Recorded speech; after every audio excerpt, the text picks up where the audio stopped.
बिस्मिल्लाहिर्रहमानिर्रहीम वन्नज्मि इज़ा हवा मा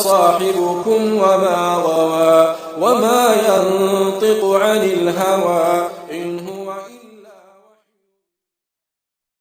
वही। हिंदू भाइयों, आज मैं किसी की तरफ नहीं बोलूंगा, ना हिंदुओं की तरफ ना मुसलमानों की तरफ। आज मैं किसी के पक्ष में नहीं बोलूंगा।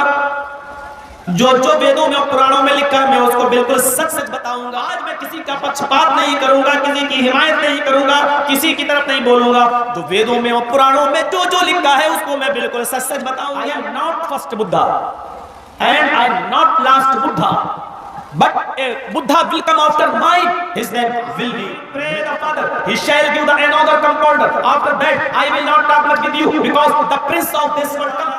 Maryam, Ya Bani Israel, inni Rasulullahi ilaykum musaddiqan lima bayna yadayya min at-Tawrat wa mubashiran bi rasulin yati min ba'di ismuhu shrahtun rashan istashvishiyate sashtim sahasram navitam chakauram marushme dhudadmahe ओष्ट्रायस्य प्रवाहिनो मधुमन्तो द्युदशा एष शायमा महेशकन्निशान दशस्तरजा त्रियुणी शतान्निवर्तान् सहस्त्रादशो नाम। अस्सलामु अलैकुम व रहमतुल्लाहि व बरकातुहू।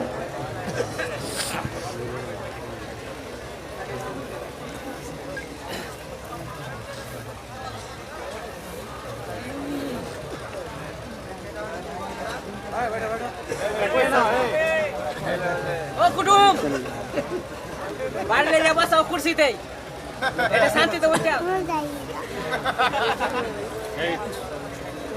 अल्हम्दुलिल्लाह আমরা নিচে তো বসে না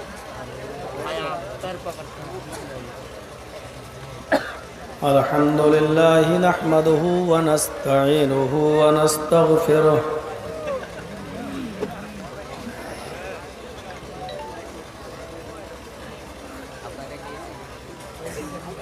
वनऊज़ु बिल्लाहि मिन शुरूरि अनफुसिना व मिन सय्यिआति अअमालिना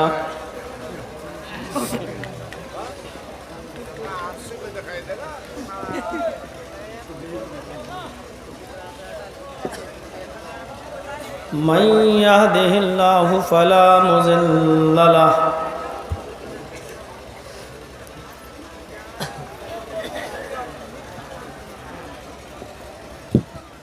वमन युज़लिल्हु फला हादिय लहु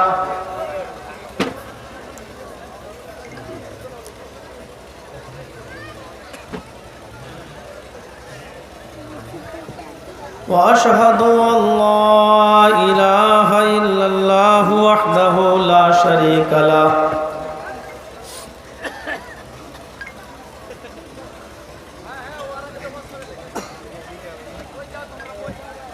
व अशहदु अन्न मुहम्मदन अब्दुहु व रसूलुहु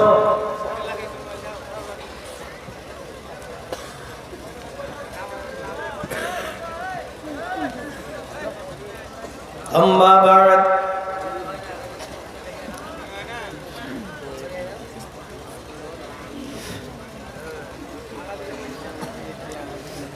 फ़इन्न खैरल हदीस किताबुल्लाह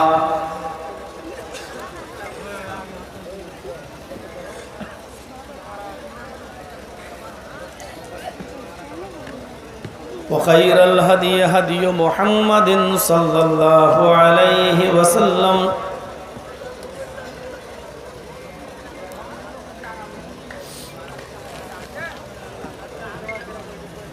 व शर्रुल उमूरि मुहदसातुहा व कुल्लु मुहदसतिन बिदअह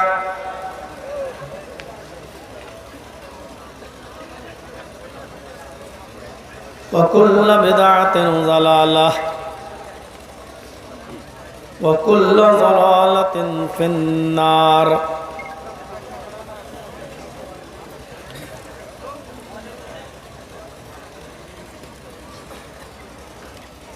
अऊज़ु बिल्लाहि मिनश शैतानिर रजीम। बिस्मिल्लाहिर रहमानिर रहीम।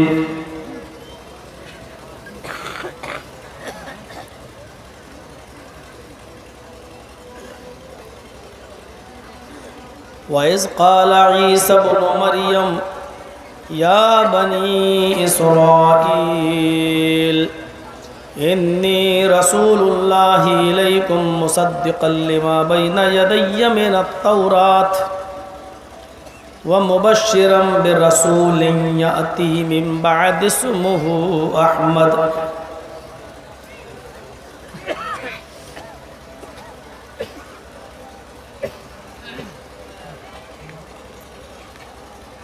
रब्बि इश्रह ली सदरी व यस्सिर ली अमरी वहलुल उक़दतम मिन लिसानी यफ़क़हू क़ौली।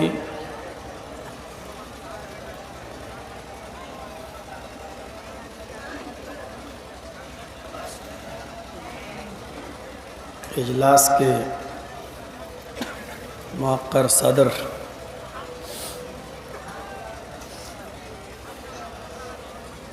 फ़ज़ीलतुल शेख तौहीद आलम अस्सलाफ़ी हफ़िज़हुल्लाह, स्टेज पर बैठे हुए दीगर मुअक्कर मुअज़्ज़ज़ उलमाए किराम,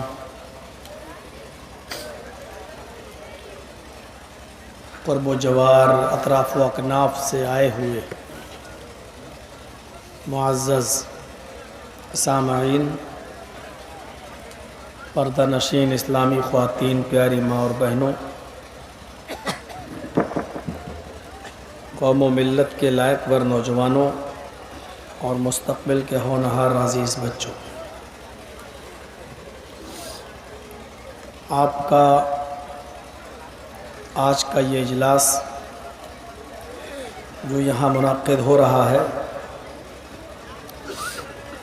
इस प्रोग्राम को हमसे बार बार ज़िद और इसरार करके जिस शख्सियत ने लिया है वो हमारे नहायत ही अज़ीज़ दोस्त हैं डॉक्टर मोहम्मद सलीम साहब, जिन्होंने बार बार फ़ोन किया। किशनगंज में जब भी मैं हलीम चौक गया उन्होंने इसरार किया। बहरहाल आज की ये तारीख़ उनको मैंने दी और मुतय्यना तारीख़ पर ये प्रोग्राम उन्होंने मुनक़्क़िद किया। थोड़ा टाइम कम मिला आपको, लेकिन इतने कलील वक्त में जलसा कमेटी को मुबारकबाद देनी चाहिए कि उन्होंने इतना अज़ीमुश्शान इजलास यहाँ रचाया। अल्लाह रब्बुल आलमीन इस इजलास कराने वालों को और इस इजलास के कराने में जिन लोगों ने जिस किस्म का भी ताउन किया है, उन ताउन करने वालों को अल्लाह रब्बुल आलमीन दिन दूनी और रात चौगुनी तरक्की अता फ़रमाए, उनके कारोबार में बरकत अता फ़रमाए, उनके रिज़्क़ में बरकत अता फ़रमाए और उनको मज़ीद दीनी काम करने और दीनी काम में बढ़ चढ़ कर हिस्सा लेने की तौफ़ीक़ अता फ़रमाए।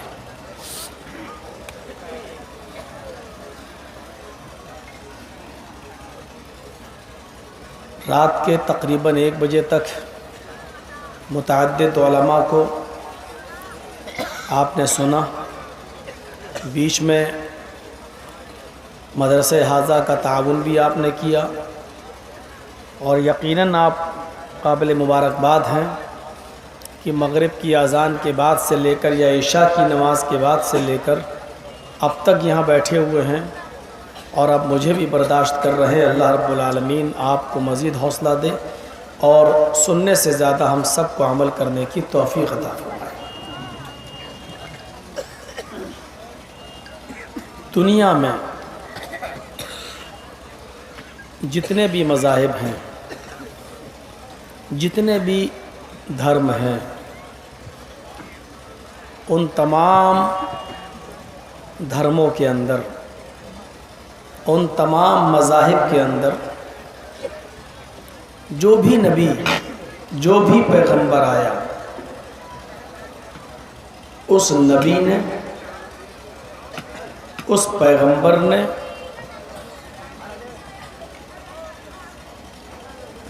आखिरी नबी जनाब मोहम्मद रसूलुल्लाह सल्लल्लाहु अलैहि वसल्लम के बारे में ज़रूर कुछ न कुछ पेशीन गोई किए हैं, भविष्यवाणी की है।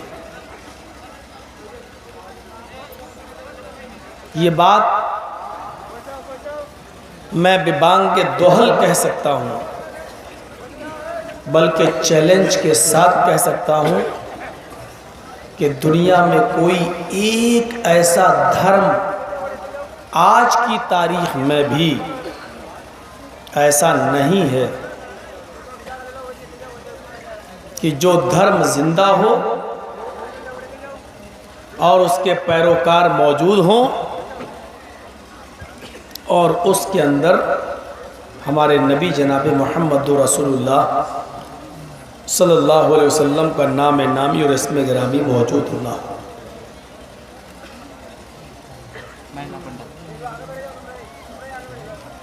यहूदियत में,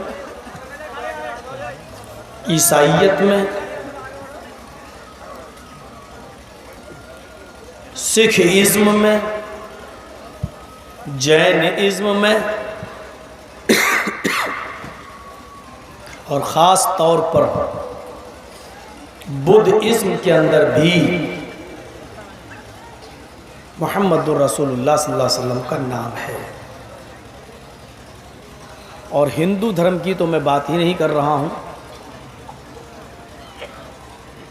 वो इसलिए कि हिंदू धर्म के अंदर तो इतना नाम आया है मोहम्मद रसूलुल्लाह का, इतना आया है कि ख़ुद हिंदुओं के पंडित गिन नहीं पाएंगे, इतना नाम आया। मुझे थोड़ा सा डाउट था कि शायद जैन एक ऐसा धर्म है जैनियों का कि जिसमें मोहम्मद रसूलुल्लाह सल्लल्लाहु अलैहि वसल्लम का नाम नहीं, और वो बिबांग दोहल कहते थे कि हमारी किताबों में जैन इज़्म में मोहम्मद का कहीं नाम नहीं है सल्लल्लाहु अलैहि वसल्लम। जाहिर है कि जब कोई ये चैलेंज करे तो तलाश करने की जुस्तजू बढ़ जाती है, क्योंकि हम तो ये मानते हैं कि हर धर्म के अंदर नबी का नाम है, क्योंकि उस धर्म के अंदर जो भी नबी आया उसने आखिरी नबी के बारे में ज़रूर कुछ न कुछ बताया। फिर जैनी ये कैसे कह सकते हैं कि हमारे मज़हब की किताबों में मोहम्मद रसूलुल्लाह का नाम नहीं? जब मैंने जैन शास्त्र को पढ़ा, उसके वर्क उल्टे पलट कर देखा, तो मुझे जैनियों की किताब जैन शास्त्र के अंदर एक शब्द मिलता है। उस शब्द को मैं यूं बयान कर सकता हूं कि वो शब्द है अरहन। और अरहन की मीनिंग, अरहन का तर्जमा जब मैं संस्कृत डिक्शनरी में देखता हूं तो हमें उसका माना मिलता है पक्षदाता, शिफाअत करने वाला। अब पूरी लाइन जो जैन शास्त्र के अंदर लिखी है वो यूं है, तू पूजा नहीं कर सकता है तो मत कर, तू दान नहीं कर सकता है तो मत कर, तू अच्छे कर्म अच्छे कार्य नहीं कर सकता है तो मत कर, तुझे चिंता किस चीज की है, तुझे चिंता करने की कोई आवश्यकता नहीं है, तेरे लिए अरहन काफी है। इस लफ्ज़ अरहन ने मुझे हिला दिया। तू पूजा नहीं कर सकता है तो मत कर, तू दान नहीं दे सकता है मत दे, तू अच्छे कार्य अच्छे कर्म नहीं कर सकता है तो मत कर, तुझे चिंता किस चीज की है, तेरे लिए अरहन काफी है। यानी अच्छे काम अगर नहीं कर सकते हो तो मत करो, कोई ज़रूरत नहीं। दान खैरात सदका ज़कात नहीं दे सकते हो मत दो, पूजा नहीं कर सकते हो मत करो। तुम्हारे लिए अरहन काफ़ी है। अरहन पक्षदाता, शिफात करने वाला।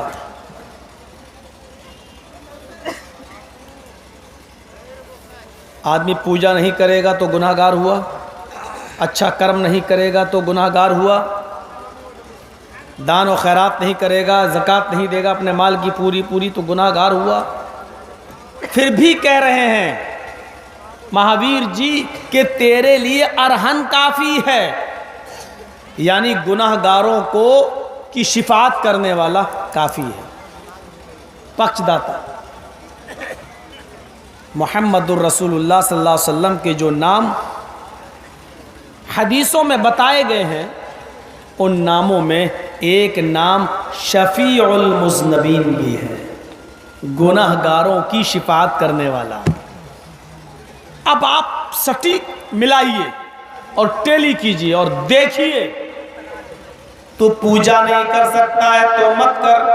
हालांकि मोहम्मद रसूलुल्लाह ने कभी नहीं कहा कि तू नमाज नहीं पढ़ सकता तो मत पढ़, सदका और खैरात नहीं कर सकता है तो मत कर, ये कहीं नहीं कहा। लेकिन ये देखिए यहाँ, तू पूजा नहीं कर सकता है तो मत कर, तू दान नहीं दे सकता है तो मत दे, तू अच्छे कर्म नहीं कर सकता है तो मत कर, तुझे चिंता किस चीज की है, तेरे लिए अरहन काफी है। यानी इन तमाम गुनाह करने के बावजूद भी तुझे चिंता करने की जरूरत नहीं है, तेरे लिए इन गुनाहों से शिफात करने वाला, सिफारिश करने वाला काफी है, यानी शफीउल मुज़नबीन। अरहन का मतलब शफीउल मुज़नबीन। जिसको तुम अरहन कह रहे हो, मेरे जैनी भाइयों, मेरी आवाज तुम्हारे कानों तक जा रही हो तो सुनो, और नहीं जा रही हो तो आजकल सोशल मीडिया बहुत आम हो चुकी है, वो तुम्हारे घरों में घुसकर तुम्हारे कानों तक ये आवाज पहुंचाएगी। यूट्यूब खोलोगे, सुनना पड़ेगी तुम्हें। अल्लाह ताला ने देखो कैसा थप्पड़ मारा है, जो लोग सुनने से भागते थे सुनेंगे नहीं, उनके घरों तक पहुंचा दिया। जाओ, ईजाद तुम करो, यूट्यूब गूगल बनाओ तुम, घुसेंगे हम।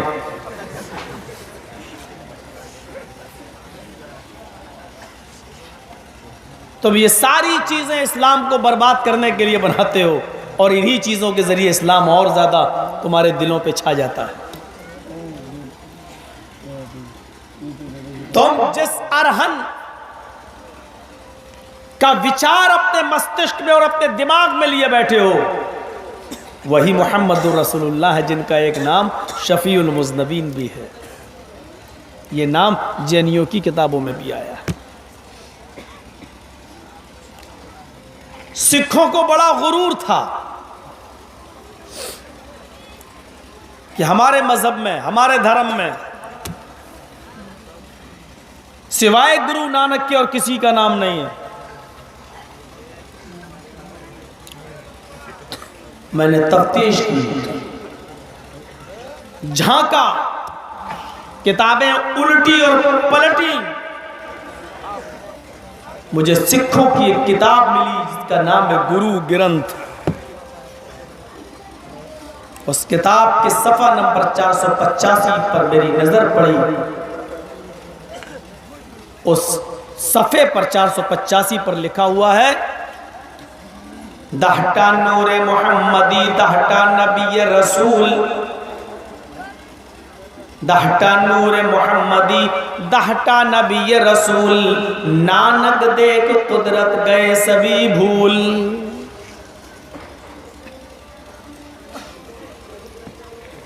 दहटा नूरे मोहम्मदी दहटा नबी रसूल, नूरे मोहम्मदी,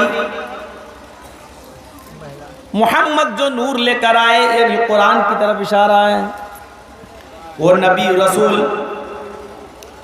नूर मोहम्मदी के साथ चमका, यानी जो नूर लेकर आया, जो कुरान की शिक्षा और जो कुरान की तालीमात लेकर इस संसार में, इस विश्व में, इस दुनिया में आया। नानक देख गए सभी भूल। जब नानक ने उस कुरान की शिक्षा को पढ़ा, जब नानक ने उस नूर मोहम्मदी पर गौर किया, जब नानक ने इस्लामिक शिक्षा पर, नूर मोहम्मदी पर यानी कुरान करीम की सूरतों पर, आयतों पर जब गौर किया, नानक देख कुदरत गए सभी भूल। तो नानक के पास जो शिक्षा थी, जो तालीम वो देते थे, वो अपनी तालीम भूल गए, वो अपना इल्म भूल गए। कहने लगे कि नूर मोहम्मदी के अलावा कुरान की शिक्षा के होते हुए अब मेरी तालीम की जरूरत नहीं है। नूर मोहम्मदी, नबी रसूल, ये सब लिखा हुआ है गुरु ग्रंथ के अंदर। यानी गुरु नानक ने जब नूर मोहम्मदी को, यानी कुरान को जब देखा, मोहम्मद जो नूर लेकर आए यानी कुरान की शिक्षा, तो उन्होंने ऐलान कर दिया कि अब इस शिक्षा के बाद अब किसी और चीज की जरूरत बाकी नहीं है।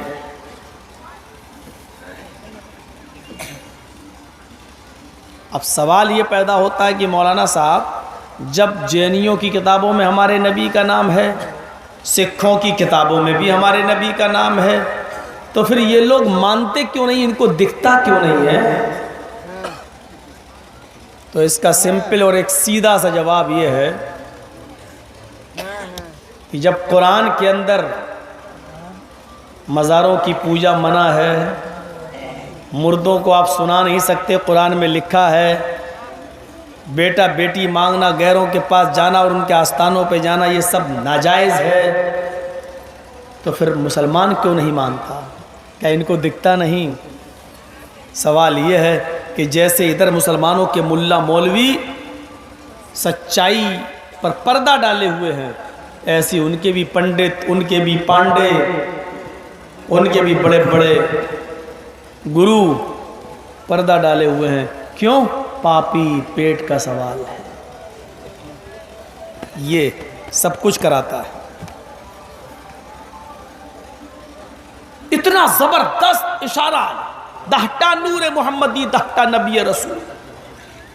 नानक देख कुदरत गए सभी भूल। जब से गुरु नानक ने नूर मोहम्मदी को देखा, मोहम्मद की तालीम को देखा, नानक जो इल्म, जो तालीम, जो शिक्षा लेकर आए थे, सब भूल गए। तालीम मोहम्मद के होते हुए अब किसी और तालीम की जरूरत नहीं है। गौतम बुद्ध को देख लीजिए, शादी किया, बीवी से एक बच्चा पैदा हुआ, नाम था राहुल, छोड़ के भाग गए जंगल में। पहले शादी कर लेंगे, बच्चे भी हो जाएंगे, जब खिलाने पिलाने की ताकत नहीं रहेगी तब सच्चाई की तलाश में बीवी बच्चे को छोड़ के भाग जाएंगे। क्या कहेंगे? हम तो दुनिया की ईश्वर को खुश करने के लिए सारी खुशियां छोड़ रहे हैं। ये काम रामचंद्र जी भी कर चुके, 14 साल का वनवास लेके जंगल में चले।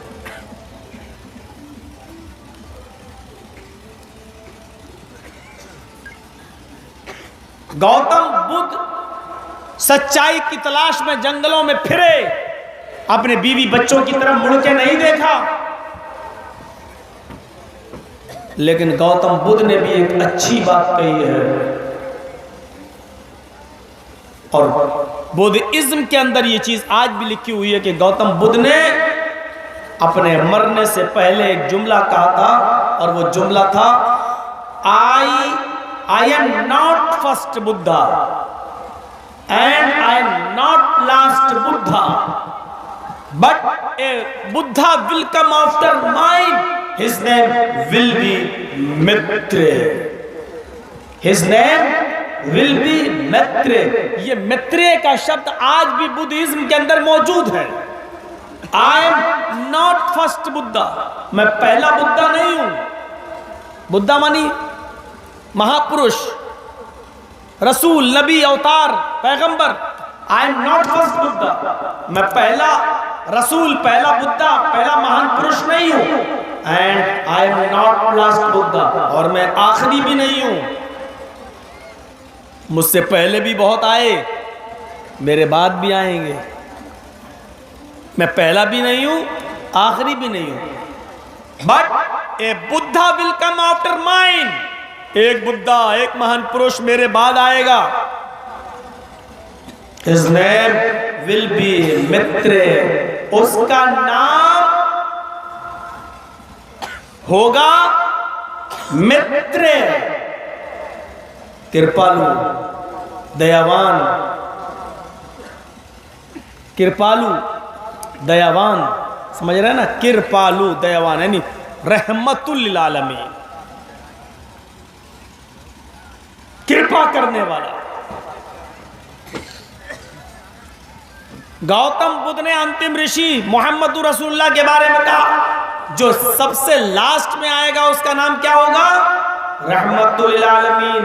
मोहम्मद रसूलुल्लाह सल्लल्लाहु अलैहि वसल्लम को कुरान में यही जुमला कहा गया, वमा अरसलनाका इल्ला रहमतल लिल आलमीन।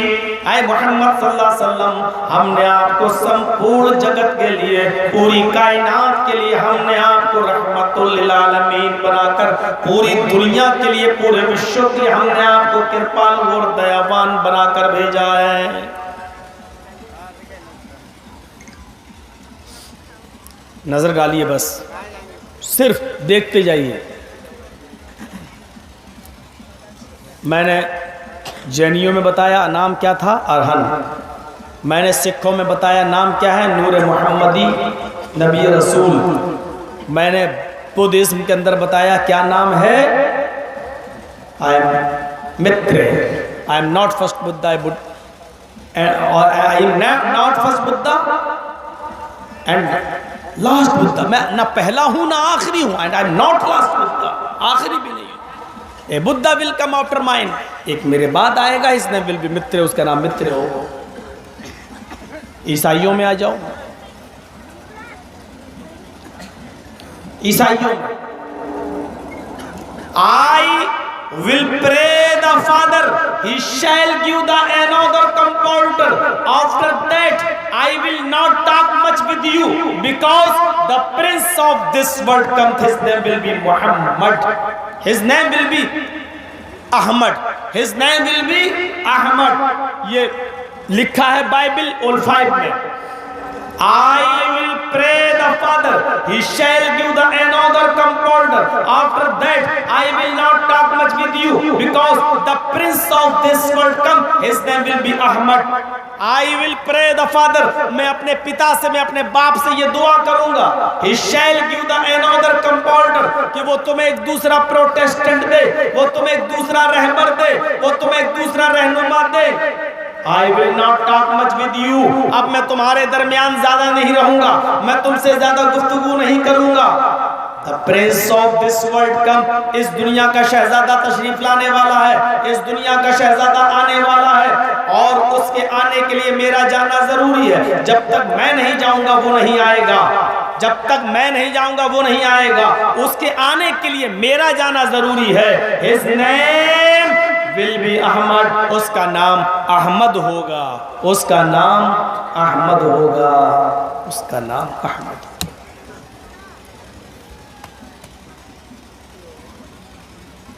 ये ईसा अलैहिस्सलाम ने कहा था, उसका नाम अहमद होगा। कुरान ने ईसा अलैहिस्सलाम के इन्हीं जुमलों को रिकॉर्ड कर लिया। वइज़ क़ाला ईसा इब्न मरियम या बनी इस्राईल इन्नी रसूलुल्लाहि इलैकुम मुसद्दिक़न लिमा बैना यदैया मिनत तौरात व मुबश्शिरन बिरसूलिन याती मिन बाद इस्मुहु अहमद।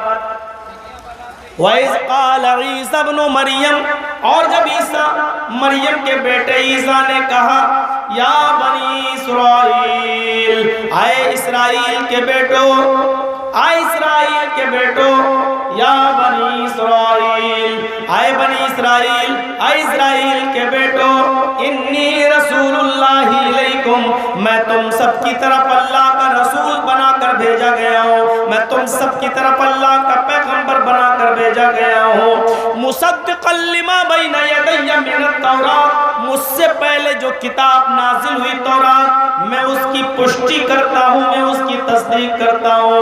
व मुबश्शिरन बिरसूलिन याती मिन बाद इस्मुहु अहमद, और मैं तुम्हें बशारत देता हूँ, मैं तुम्हें शुभ समाचार देता हूँ एक ऐसी शख्सियत का जो मेरे बाद आएगी, इस्मुहु अहमद, उसका नाम अहमद होगा।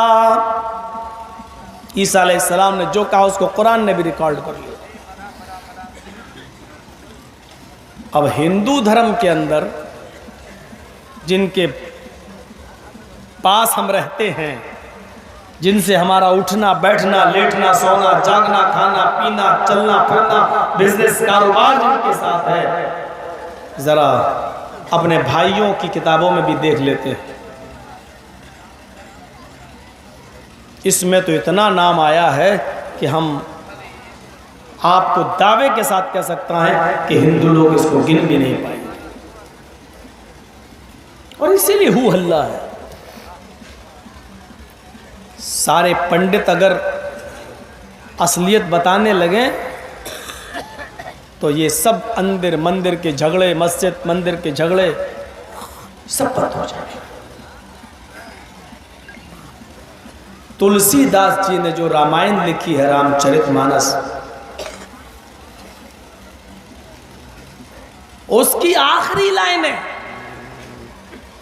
तुलसीदास जी ने रामायण जो लिखी वो उसी बाबरी मस्जिद के सहन पर लिखी। जिस मस्जिद को 6 दिसंबर सन 1992 में सुप्रीम कोर्ट के कहने के मुताबिक गैर कानूनी तरीके से, गैर संवैधानिक तरीके से जिसको मिसमार कर दिया गया और तोड़ दिया गया और शहीद कर दिया गया, और उनको तोड़ने वाले सब मुजरिम, ये सुप्रीम कोर्ट के मुताबिक उस मस्जिद की सहन पर रामचरितमानस को लिखा था तुलसीदास जी ने। लेकिन ताज्जुब यह है कि पूरी रामायण पढ़ जाएं, योगी जी भी पढ़ जाएं, मोदी जी भी पढ़ जाएं, इनको तो 2 लफ्ज नहीं आते हैं। बीए फेल है बेचारा, बना दिया प्रधानमंत्री। केजरीवाल तो कहता हाई स्कूल फेल है, हमने तो फिर भी बीए मान लिया।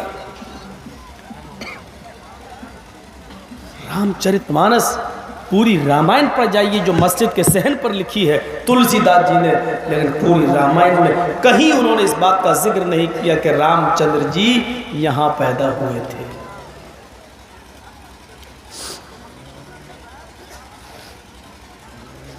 इस के 12वें अध्याय के चंद श्लोकों का तर्जमा संग्राम पुराण के अंदर किया है तुलसीदास जी ने, और उसको आसान, ये कौन सो रहा है यहाँ? ये तो जनरेटर चला रहा है यार बड़ी तेज। जो सो रहा है उसको रूम में भेज दो भाई। वो आसान हिंदी जबान में जो तर्जमा किया उसको सुनिए। तुलसीदास जी ने ऐसे सो रहा है कि पैजामा भी कोई खोल दे तो उसको पता नहीं चलेगा।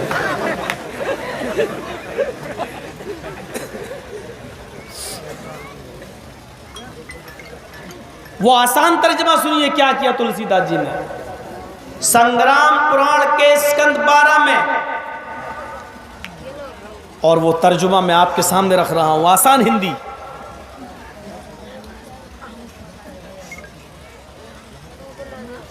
यहां पक्षपात कुछ न राखूं, यहां पक्षपात कुछ न राखूं, वेद पुराण सत सत भाकूं। देश अरब भरग लता सहाय, सोतियल भरंग तो सुनो घगुराए। राजनीति भव्य प्रीति दिखावे, आपन मत सबका समझावे, तब तक मत दी कोया, तब तक मत दी कोया, बिना महामद पार न होया। तुलसीदास जी के इन शब्दों पर गौर कीजिए, जो संग्राम पुराण के स्कंद 12 के अंदर लिखे हुए हैं। तुलसीदास जी अपनी पूरी हिंदू बिरादरी को कह रहे हैं, हिंदू भाइयों, आज मैं किसी की तरफ नहीं बोलूंगा, ना हिंदुओं की तरफ ना मुसलमानों की तरफ। आज मैं किसी की पक्ष में नहीं बोलूंगा। जो जो वेदों में और पुराणों में लिखा है मैं उसको बिल्कुल सच सच बताऊंगा। यहां पक्षपात कुछ ना राखूं, वेद पुराण सत सत भाकूं। आज मैं किसी का पक्षपात नहीं करूंगा, किसी की हिमायत नहीं करूंगा, किसी की तरफ नहीं बोलूंगा। जो वेदों में और पुराणों में जो जो लिखा है उसको मैं बिल्कुल सच सच बताऊंगा। वेदों में और पुराणों में क्या लिखा है, वेदों में और पुराणों में क्या लिखा है। देश अरब भरग लता सहाय, सोतियल भरम सुनो घबराए। अरब का मुल्क, अरब देश, देश अरब, अरब देश 14वीं रात के चांद या जोहरा सितारे के मानिंद चमकेगा। देश अरब भरग लता सहाय, अरब का मुल्क, अरब कंट्री, अरब देश, जोहरा सितारे 14वीं रात के चांद की तरह चमकेगा। सोतियल भरमगत सुनो घगुराए, और उसके अंदर सत्य का आदेश देने वाला, उसके अंदर सच्चाई को नाफिज करने वाला आएगा। सोतियल भरमगत सुनो घगुराए, उसके अंदर एक नबी, एक पैगंबर आएगा, वो अपनी बात उन लोगों को सुनाएगा। राजनीति भव्य प्रीति दिखावे, आपन मत सबका समझावे। वो सियासत करेगा, राजनीति करेगा, लेकिन आजकल की तरह गंदी राजनीति नहीं है। आजकल राजनीति कैसी हो रही है मालूम है? जब मनमोहन सिंह की सरकार थी तो यही स्मृति ईरानी चूड़ियां लेके पहुंच गई थी मनमोहन सिंह को पहनाने के लिए। प्याज इतने रुपए किलो हो गई। मनमोहन सिंह जी, अगर प्याज की कीमत नहीं संभल रही तो चूड़ियां पहन लो। आज 120 रुपए किलो हो गई। अब मेरा मशवरा है स्मृति ईरानी को कि अब स्मृति ईरानी को चाहिए कि कंगना, नथुनी और बाली लेके भी पहुंच जाए मोदी जी के पास। आप ये सारी चीजें पहन लो। मैं तो आईना दिखला रहा हूं, अब नहीं आएंगी। क्यों नहीं आएंगी सब जानते। ये आजकल की राजनीति चल रही, भयानक राजनीति। राजनीति भव्य प्रीति दिखावे, वो अंतिम ऋषि, वो अरब के अंदर आने वाला नबी भी राजनीति करेगा। आपन मत सबका समझावे, अपना मत भी लोगों को समझाएगा, लेकिन उसमें जबरदस्ती नहीं करेगा। हालात के मुताबिक वो लोगों को अपना पक्ष समझाएगा। सख्ती की जगह सख्ती करेगा, नरमी की जगह नरमी करेगा। सख्ती की जगह सख्ती करेगा और नरमी की जगह वो नरमी करेगा।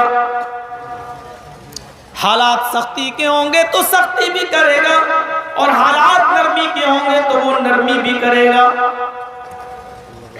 मैं समझता हूं सख्ती की जगह सख्ती और नरमी की जगह नरमी करने वाली अगर कोई हस्ती, कोई शख्सियत थी तो वो हस्ती है मोहम्मद रसूलुल्लाह की। सख्ती की तो इतनी सख्ती की, इतनी सख्ती की कि कबीले बनु मखजूम की एक औरत जिसका नाम फातिमा पकड़ के लाई गई। अय अल्लाह के रसूल, चोरी के जुर्म में गिरफ्तार की गई है। पूछा कितनी चोरी की? इतनी की। अच्छा, इसका हाथ काट दो। यहां तक चोर का हाथ यहां तक काटा जाता है। इसका हाथ काट दो। सिफारिशी आने लगे, अय अल्लाह के रसूल, बड़े अमीर घराने की लड़की है, बहुत ऊंचे घर की लड़की है, इज्जतदार घराने की है, कबीले की नाक कट जाएगी, खानदान की नाक कट जाएगी, छोड़ दिया जाए इसे। आपने कहा मेरे पास सिफारिश लेकर मत आओ। पुराने जमाने की उम्मतें इसीलिए तो हलाक व बर्बाद हुई, जब उनके उमरा कोई गलत काम किया करते थे तो उनको छोड़ दिया जाता था, और जब उनके गुरबा गरीब लोग जब कोई काम किया करते थे तो उनको सजा दे दी जाती थी। मोहम्मद का दीन सबके लिए बराबर है, अमीर हो या गरीब, ऊंचे खानदान की हो या नीचे खानदान की। हमने तो ऊंच और नीच को मिटाया है, लिहाजा इसके हाथ काट डालो। हजरत उसामा को सिफारिश के लिए भेजा गया। आपने कहा है उसामा, क्या तुम अतशफउ फी हद मिन हुदूदिल्लाह, अल्लाह की हदों में से एक हद को तोड़ने की और उसको खत्म करने की सिफारिश लेकर मेरे पास आए हो? आए उसामा, तुम मेरे करीबी जरूर हो, लेकिन तुम्हारी सिफारिश मानकर मैं शरीयत का खून नहीं कर सकता, इंसाफ का मर्डर नहीं कर सकता। जाओ इसका हाथ काट डालो। उस लड़की का, फातिमा मखजूमिया का हाथ काट डाला गया। एक दो दिन के बाद लोगों ने कहा अल्लाह के नबी, काफिर बड़ा मजाक उड़ा रहे हैं, तुम्हारे यहाँ शरीफ और इज्जतदार घराने की लड़कियां भी महफूज नहीं है, मोहम्मद उनका भी हाथ काट देता है, इतने ऊंचे घराने की लड़की का भी हाथ काट डाला गया है, हम इनको क्या जवाब दें? ये हमें चिढ़ा रहे हैं। मोहम्मद रसूलुल्लाह का जवाब ये था, मेरे साथियों, वो कबीले बनु मखसूम की लड़की थी जिसका हाथ काटने का हमने हुक्म दिया और उसका हाथ काट डाला गया।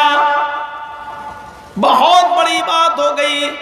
लोगों ने इसको दूसरे तरीके से पेश किया, अगर उस लड़की की जगह पर मेरी अपनी बेटी होती, उस लड़की की जगह पर मेरा अपना खून होता, मेरी अपनी बेटी होती, लौ अन्ना फातिमा बिन्त मुहम्मद सरकत लक़तअतु यदहा, अगर उसकी जगह पर मेरी अपनी लख्त जिगर, मेरी अपनी बेटी होती, मेरा अपना खून होता, तो मैं उस बेटी का, अपनी बेटी फातिमा का भी हाथ काट डालता। जाओ इन काफिरों से कह दो जो कुछ हुआ सही हुआ, मेरी अपनी बेटी होती तो मैं उसका भी हाथ काट डालता। सख्ती देख रहे हैं, काट दिया। कोई छूट नहीं है। अपनों के साथ भी आपने सख्ती की है। जंगे बदर के अंदर जब 70 सहाबा, जब 70 काफिर कैद करके लाए गए, तो आपको मालूम होगा उन 70 काफिरों में मोहम्मद रसूलुल्लाह के सगे चचा हजरत अब्बास भी अरेस्ट होकर आए, गिरफ्तार करके लाए गए। 70 काफिरों के पैरों में बेड़ियां डाल दी गई, अब्बास के पैरों में भी बेड़ियां डाल दी गई कि रात में कहीं भाग न जाएं। अल्लाह के रसूल जब रात में उठते, कैदियों का मुआयना करते, किसी को कोई तकलीफ तो नहीं है, खाना पीना मिला या नहीं, भूखे तो नहीं है। जब आप कैदियों का मुआयना करने आए तो देख रहे हैं रात की तारीकी में काफिर कैदी सोए हुए हैं, पैरों में बेड़ियां पड़ी हुई हैं, लेकिन सोए हुए हैं। लेकिन उनके चचा अब्बास के कराहने की आवाज आती है, उनके चचा अब्बास रो रहे हैं। उनके पैर बुढ़ापे की वजह से वो पैरों की बेड़ियां टाइट हैं और उनका पैर सही से नहीं फैल पा रहा है। जब वो पैर फैलाते हैं तो उनको दिक्कत होती है, उनको तकलीफ होती है। ये दुख देखकर अपने चचा अब्बास की ये तकलीफ देखकर नबी अकरम की आंखों में आंसू आ गए। आप रो दिए, लेकिन आप सीधे अपने खेमे में चले गए। कुछ सहाबा ने देख लिया नबी को रोते हुए। उन्होंने सोचा इनके चचा अब्बास के पैरों में बेड़ियां टाइट हैं और आप अपने चचा की तकलीफ की वजह से रोए। तो एक सहाबी ने चचा की बेड़ियां ढीली कर दी। थोड़ी देर के बाद अल्लाह के नबी फिर उठे, कैदियों को देखने के लिए जा रहे हैं। तो क्या देखते हैं कि मेरे चचा अब्बास सोए हुए हैं। इनके पैरों में बेड़ियां जो टाइट थी ढीली किसने कर दी? आपने सारे सहाबा को उठाया। पैरों की बेड़ी मेरे चचा की ढीली किसने की? एक सहाबी बोले अल्लाह के रसूल मैंने। कहा क्यों? कहा अल्लाह के नबी ये पैर फैलाते थे, इनको तकलीफ होती थी, और जब इनको तकलीफ होती थी तो आपको तकलीफ होती थी। मैंने सोचा कि मेरे नबी को तकलीफ ना हो, इनकी बेड़ियां ढीली कर दूं। मैंने ढीली कर दी। अगर मेरे चचा के पैरों की बेड़ियों को ढीला किया तो तुमने सारे काफिरों की पैरों की बेड़ियों को भी ढीला करना चाहिए।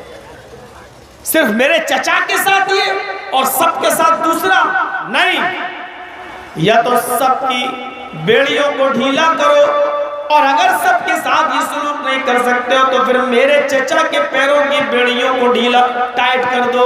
आपने जो हुक्म दिया वो ये था, फफअलू कुल्लुहुम सारा, जाओ ऐसा सबके साथ करो, हर एक काफिर की पैर की बेड़ियों को ढीला कर दो या सबको टाइट कर दो। देख रहे हैं सख्ती? जो इंसाफ का तकाजा है वो होना चाहिए। अगर मेरे चचा के पैरों की बेड़ी ढीली है तो औरों की बेड़ियां भी ढीली हों, और अगर उनकी ढीली नहीं कर रहे हो तो इनकी भी टाइट करो। ये है सख्ती। देश का चौकीदार ये इंसाफ कर पाएगा? खोपड़ी में तो आरएसएस घुसा हुआ है। तालीम दूसरी है, दिल के अंदर मुनाफिकत और कदूरत छुपी हुई हो। क्या करेंगे बेचारे? ये छोटे लोग हैं, इनकी ज़हनियतें छोटी हैं। देखिएगा आप, इसके मरने के बाद जैसे लोग फिरौन को याद करते हैं, नमरूद को याद करते हैं, हज्जाज इब्न यूसुफ को याद करते हैं, हिटलर को याद करते हैं, आइंदा लिखी जाने वाली तारीख और लिखे जाने वाले इतिहास में इस देश के चौकीदार को उसी तरीके का तारीख में वही सब नाम लिखा जाएगा। तारीख का इंतजार कीजिए, हम रहे ना रहे हमारी आने वाली नस्लें देखेंगी इसको तारीख किस नाम से याद करते हैं। देखते रहिए। एक एक करके लोग आते गए, माले फिदिया देते गए, अपना अपना कैदी ले जाते रहे। 70 काफिरों में अल्लाह के रसूल ने ऐलान कर दिया, इतना इतना माल लाओ और अपना कैदी ले जाओ। होता है, जुर्माना लगता है, हमने कैद किया है, हमें जुर्माना दो, ले जाओ। आज भी अदालतों में ऐसा होता है।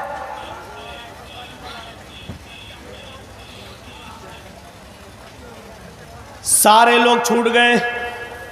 70 कैदियों में हर एक अपना अपना कैदी ले गया, उतना उतना माल जमा करके। अब सुनिए जो चीज सुनाना चाहता हूं मैं आपको। 70 काफिरों में 69 काफिर छोड़ दिए गए। उनके घर वालों ने माले फिदिया दे दिया, छोड़ दिए गए। एक रह गया, उसके घर वालों के पास इतना माल नहीं था कि उतना माल वो जमा करके अपना कैदी ले जाए। और मुसलमानों लिखो, वो कैदी कौन था? ताज्जुब करेंगे आप, वो कोई और नहीं था, वो जनाबे मोहम्मद रसूलुल्लाह का अपना दामाद था, हजरत ज़ैनब का शौहर था, नाम उसका अबुल आस था। अबुल आस के घर वालों के पास, अबुल आस की बीवी ज़ैनब के पास, नबी की बेटी ज़ैनब के पास इतना माल नहीं था कि वो माल देकर, उतना माल देकर अपने शौहर को छुड़ा सके। लास्ट में उन्होंने क्या किया? हजरत ज़ैनब ने क्या किया? आखिर में अपने गले का एक हार उतारा। वो हार कीमती तो नहीं था, बहुत महंगा तो नहीं था, लेकिन चूंकि वो हार हजरत ज़ैनब को उनकी माँ हजरत खदीजा ने, जब ज़ैनब का निकाह हो रहा था, तो अपने गले से वो हार उतार कर ज़ैनब के गले में डाल दिया था कि बेटी मैं तो बूढ़ी हो चुकी हूँ, तुम जवान हो, लो ये हार की ज़रूरत अब मुझे नहीं, तुम्हें। वो हार जो कभी नबी की बीवी खदीजा पहना करती थी, शादी के मौके पर वो हार अपनी बेटी ज़ैनब को दे देती है, और ज़ैनब कई साल तक उस हार को अपने पास रखती हैं, अपने गले में पहने रहती हैं। उन्होंने वो हार उतार दिया और उस हार को एक रुमाल में, कपड़े में बांध दिया। उस हार को उस रुमाल एक कपड़े में बांधा और अपने देवर से कहा, अबुल आस के छोटे भाई से कहा, ज़ैनब ने अपने देवर से कहा, ये हार है, इस रुमाल में मैंने बांध दिया, कपड़े में बांध दिया है, इसको तुम मेरे अब्बू के पास ले जाना और मोहम्मद रसूलुल्लाह से कहना आपकी बेटी के पास इसके अलावा और कोई चीज देने के लिए नहीं है। अगर इस चीज को लेकर, इस चीज के बदले में अगर आप मेरे शौहर को, अपने दामाद को छोड़ सकते हो तो छोड़ दो। गौर कीजिए, नबी की गिरफ्त में है उनका दामाद, बगैर माले फिदिये कि तुम नहीं जा सकते हो, सबसे लिया तो तुमसे, तुम्हारे घर वालों से भी लिया जाएगा। इधर हमारे देश का चौकीदार, उसकी नाक के नीचे से विजय माल्या फरार हो जाता है, ललित मोदी भाग जाता है, आज भी सरेंडर करवाया हुआ है, दिखाने के लिए दुनिया को झूठा केस लंदन की कोर्ट में चलवा रहा है। डॉक्टर जाकिर नायक को इंटरपोल के जरिए लाने की बात करने वाला विजय माल्या को नहीं ला पा रहा, ललित मोदी को नहीं ला पा रहा है। गौर करो इसके दिल के अंदर कितनी नफरतें मुसलमानों के खिलाफ भरी पड़ी हैं। ये इस देश की दो आंखों में से एक आंख को फोड़ने की कोशिश कर रहा है, ये इस देश के दोनों हाथ में से एक हाथ को तोड़ने की कोशिश कर रहा है, ये इस देश के दो पैरों में से एक पैर को तोड़ने की कोशिश कर रहा है, ये हमारे देश को लंगड़ा लूला और अपाहिज बनाने की कोशिश कर रहा है। अय अल्लाह, ये तहज्जुद की नमाज का वक्त है, हम तुझसे दुआ करते हैं कि तू हमारे मुल्क की हिफाजत फरमा। अय अल्लाह, तू हमारे देश की हिफाजत फरमा। इन चोरों, लुटेरों और घृणा और नफरत के चौकीदारों से अल्लाह तो हमारे देश को बचा ले। अय अल्लाह, इस देश को ऐसे बासलाहियत हुक्मरान दे जो हिंदू, मुसलमान, सिख, ईसाई सबको भाई भाई की नजर से देखें और सबको बराबर का हक देने वाले मिल जाएं। अय अल्लाह, इस देश की हिफाजत फरमा सच्चे हुक्मरानों से।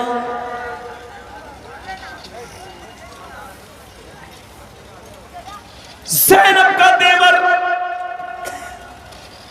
रुमाल में उस हार को बांध कर लाता है नबी अकरम जनाबे मोहम्मद रसूलुल्लाह सल्लल्लाहु अलैहि वसल्लम के पास और कहता है, अल्लाह के नबी, आपकी बेटी ज़ैनब ने मुझे ये रुमाल दिया है, इसके अंदर जो चीज है वो देख लीजिए, इसके अंदर जो चीज है वो देख लीजिए और आपकी बेटी ने कहा इसके अलावा मेरे पास और कुछ भी नहीं है अपने शौहर को छुड़ाने के लिए, अगर इसके बदले में आप हमारे शौहर को छोड़ सकते हैं तो छोड़ दीजिए। अल्लाह के नबी ने फरमाया इधर आओ, देखें क्या है।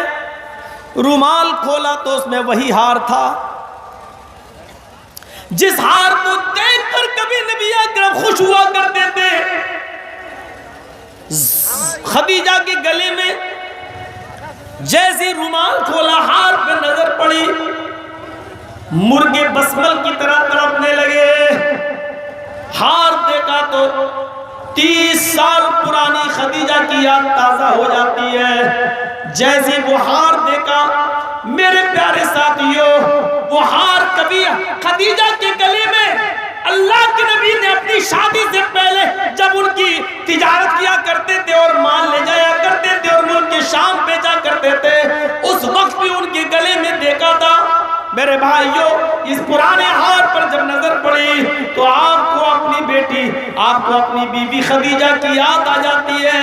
खदीजा ने जब वो हार उतार कर ज़ैनब को पहनाया, वो मंजर भी नबी अकरम को याद आ जाता है। आपने जैसे ही उस हार पर नजर डाली, आपकी आंखों में आंसू आ जाते हैं, खदीजा की याद में तड़पने लगते हैं। आपने फौरन उस हार को उसी रुमाल में बांधा और ज़ैनब के देवर से कहा ये हार मेरी बेटी को वापस कर देना, ये हार मेरी बेटी ज़ैनब को दे देना और कह देना बेटी ज़ैनब, तेरे बाप का कलेजा इतना बड़ा नहीं है, तेरे बाप का दिल इतना बड़ा नहीं है जो अपनी बेटी के गले से उसकी माँ की निशानी ले सके, उसकी माँ की दी हुई निशानी को छीन सके।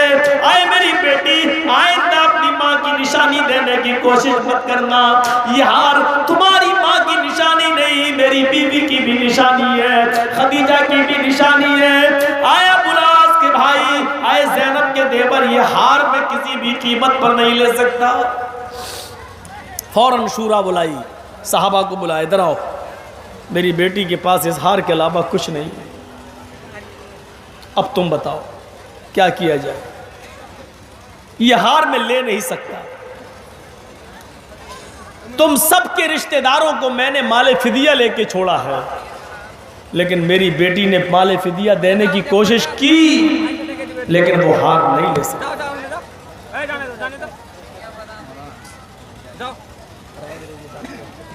तुम जाओ ना, मैं आके कोई हटाई के दिए जाओ। अरे गए थे तुम्हारे भाई बोले এটা মাদ্রাসা से পড়িছে কি নাম ওটা যাও তোমার नाम কি। चलो ऊपर आ जाओ, ऊपर आ जाओ। देखो भाई ये किसकी है? उसी की है। ओ हो उसको छोड़े बैठे और उसको मार रहे हो। अपना आदमी है। ओ गलती तो तुम्हारी है ना, उसको बेचारी को ऐसे ही छोड़ दिया और आप उसको बैठ बैठ बैठ बैठ, गलती आपकी है और बिठा लो उसको।